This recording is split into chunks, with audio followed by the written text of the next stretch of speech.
exactly.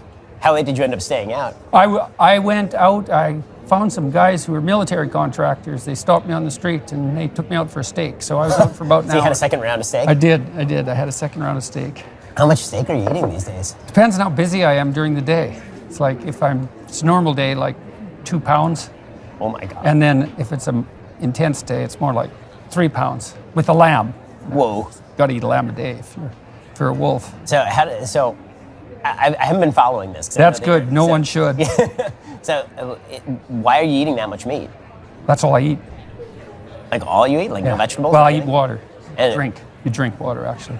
And it's been, No I mean, it's been vegetables. working for you, obviously. Yeah, well, so far so good. They just released a study, an observational study at Harvard, 2 days before my daughter had her debate about meat eating at Oxford. 2,300 people followed for 6 months, self-report retrospective, which is actually more reliable than people think.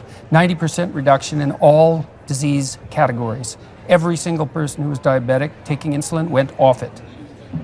Yeah. That's pretty ridiculous. It was really weird to read the paper because it was the only scientific paper I ever read where you could detect a note of surprise in the text.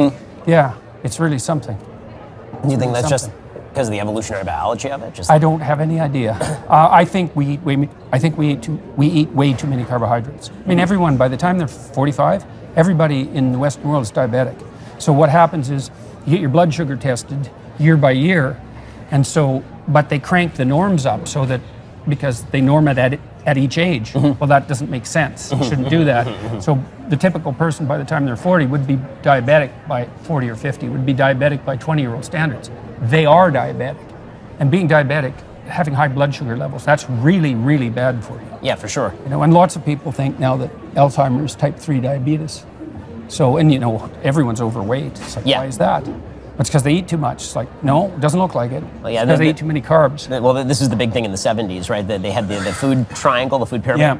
And so, Yeah, developed by the Department of Agriculture. Yeah, Not exactly. based on science at all. right, at based all. on we need farmers to be able to sell their Yeah, and fair corn. enough, and carbohydrates are cheap sources of calories, and corn syrup isn't everything because corn's dirt cheap, and it's better to be fat than starving, and all of that. But, the obesity epidemic and the diabetic epidemic and Alzheimer's in old age, that's no joke. And so, but I'm not a dietitian, and this is an extreme diet, and I wouldn't recommend it casually for anyone Yeah. because it's a pain in the neck. I lost a bunch of weight at the beginning of the pandemic by eating a lot of meat and a lot of fish and pretty much going off carbs Right. entirely. Yeah. Well, it works to strip weight off like mad. It's really unbelievable. Yeah. Now my only problem is that if I eat no carbs at all, then I just start to get grumpy and I think your body has to renorm. So if you ever fall off the wagon, you eat a little bit of carbs, then you have to renorm it back to any of that. You sleep okay?